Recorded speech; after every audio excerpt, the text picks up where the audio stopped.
Breaking news. Breaking news. Breaking news. Cameroun.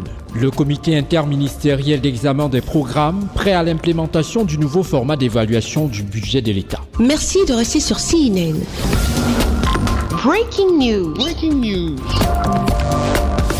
Veuillez à la bonne formulation des programmes et des objectifs associés, ainsi qu'à la fiabilité des indicateurs de performance au regard des priorités arrêtées dans le document de planification stratégique de l'État. Veillez au respect des périmètres de programmes des départements ministériels tout en assurant la cohérence de l'action gouvernementale. Voilà les dispositions du nouveau format tel qu'inscrit dans le décret du Premier ministre chef du gouvernement Joseph Dion-Bouté le 30 avril 2021 dernier, portant réorganisation du comité interministériel d'examen des programmes. Les travaux de la première session du dit comité se sont ouverts ce lundi 30 mai 2022 à Yaoundé, présidé par le ministre des Finances, Louis-Paul Motazeux, par ailleurs président du dit comité, en présence des membres du gouvernement. Un moment de réflexion qui s'est ouvert sur les innovations et les nouveaux enjeux du comité interministériel d'examen des programmes présenté par le patron des finances du Cameroun. Ce serait déjà bien pour les administrations de disposer de cas de performance attrayants, avec des objectifs et des indicateurs sophistiqués.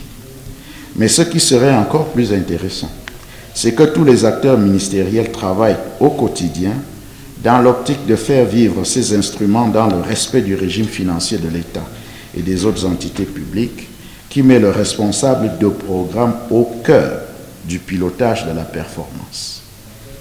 En effet, les responsables de programme doivent devenir, pour notre administration publique, ce que sont les managers des unités opérationnelles dans les grandes entreprises, c'est-à-dire des pilotes, des coordonnateurs, des leaders. Il nous revient de les aider à assumer leur prise de risque, à pouvoir redéployer les ressources en fonction des priorités dans une logique de pilotage, à être en mesure de défendre une vision stratégique en mobilisant leurs équipes autour d'objectifs bien définis. La diffusion de la culture de responsabilité formalisée dans les programmes ne saurait donc être une façade. Elle est le gage d'un service public qui progresse vers ses ambitions d'émergence. Durant ce comité interministériel d'examen des programmes qui s'achève le 10 juin prochain, visant la refonte de la cartographie des programmes au titre de la préparation du budget pour les 3 prochaines années, il sera donc question pour les responsables des différents départements ministériels d'examiner les 10 programmes gouvernementaux tout en assurant une cohérence optimale avec les piliers de la stratégie nationale de développement et d'une adéquation aux objectifs de développement durable. La première innovation, c'est qu'on tenait le CIEP chaque année.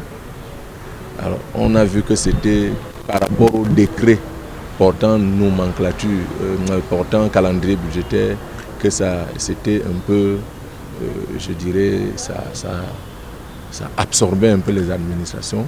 Donc, il était question que le CIEP se tienne 3 ans, tous les 3 ans. Et ça correspond bien à la vie des programmes budgétaires qui ont une durée de vie de 3 ans avant de pouvoir les réviser.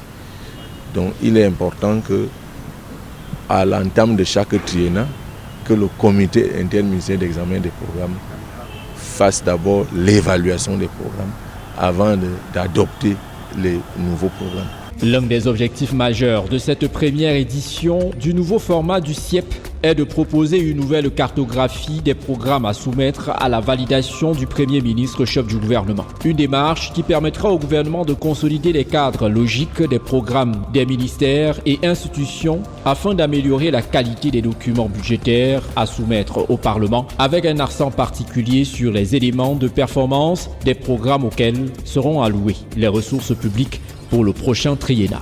À ces missions traditionnelles de l'instance stratégique de suivi et d'évaluation des politiques publiques vient s'en ajouter de nouvelles, notamment l'évaluation de la performance des programmes pour le compte du gouvernement. Veiller au respect des dispositions de contrôle interne et de contrôle de gestion et enfin s'assurer de la fiabilité des systèmes statistiques de collecte d'informations budgétaires nécessaires au suivi de la performance des programmes. avec l'introduction de nouveaux profils en lien avec les métiers des finances publiques, l'organisation administrative et statistique, la prise en compte des thématiques transversales telles que la décentralisation, le genre, le bilinguisme et le multiculturalisme, ou encore l'environnement et le développement durable dans la définition des programmes, la revue de la périodicité de la tenue des sessions du CIEP qui passe d'une fois par an à une fois tous les 3 ans, afin de permettre aux différentes administrations de disposer d'une période conséquente pour mieux apprécier l'évolution des indicateurs mesurant le niveau d'impact de la mise en œuvre des dispositions publiques sur l'environnement socio-économique. Des innovations qui, pour le ministre des Finances, s'inscrivent dans un processus d'amélioration continue. Merci d'être sur CNN, la télévision autrement. Les programmes se poursuivent. Retrouvez en ligne toute l'info en continu sur CWeb Info, 100% info, non-stop.